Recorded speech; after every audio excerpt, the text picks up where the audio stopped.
জঙ্গলে একটা শিয়াল ছিল, সে ছিল জঙ্গলের পণ্য। সমস্ত জঙ্গলের পশু পাখিরা তাকে রাজা বলে মানত এবং জঙ্গল থেকে সব খাবার দাবার এনে তাকে খাওয়াতো। আর সে তো পণ্ডিত ছিল, তার কাছে বাচ্চা কাচ্চা সব রেখে রেখে সবাই খাবার খুঁজে দিত। এবার যেদিন তারা খাবার কম পেত, রাজাকে খাবার যেদিন কম দিতে পারতো সেদিন তাদের একটা বাচ্চা ধরে ধরে শিয়ালগুলো খেয়ে নিত। এখন এই অত্যাচার তারা সহ্য করতে পারছে না, তারা আর মেনে নিতে পারছে না, রোজ রোজ এরকম করতে কেউ মেনে নিতে পারে না। তখন কী করলো, তখন সবাই ঘোষণা করলো আমরা এটা রাজা বলে মানি না, আমরা সিংহকে বা অন্য পশুকে রাজা বলে মানছি, আমরা নিজেদের মতো বুঝি। তখন আমরা আপনার খাবার এনে দিতে পারবো। ব্যাস ও রাজার পর থেকে বেরিয়ে গেলো, কারণ কেউ খাবার এনে দিতে পারে না, যেহেতু বয়স্ক বৃদ্ধ হয়ে গেছে। তখন মানে খিদের যন্ত্রণায় সহ্য করতে না পেরে একদিন জঙ্গলের থেকে লোকালয়ে বেরিয়ে গেছে।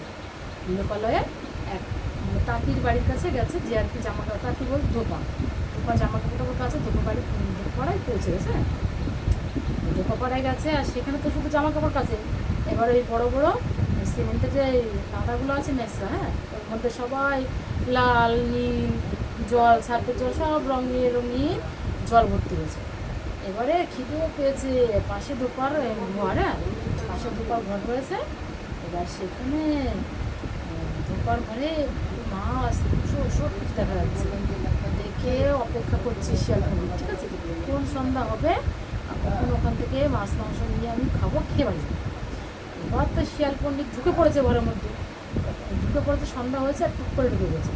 এবার আওয়াজ শুনতে পেয়ে শিয়াল পণ্ডিত আচ্ছা আওয়াজ পেয়ে গেছে না, এবার থেকে তো একটা নিয়ে বেরাবে, তখনই তাড়া করেছে ধোপা।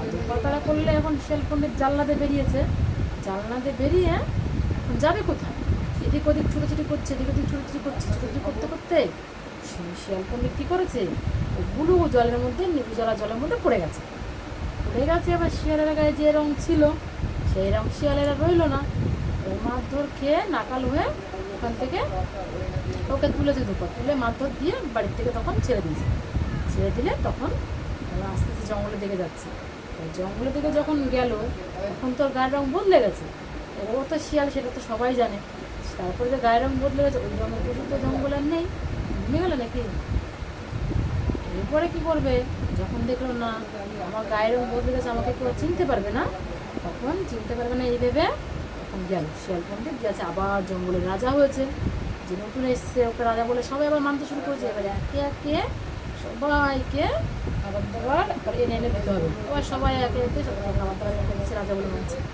এবার শিয়ালের ধর্ম তো সন্ধ্যা হলেই ওরা হু হু করে ডাকে, হু করে ডাকে, শিয়ালের ধর্ম এটা।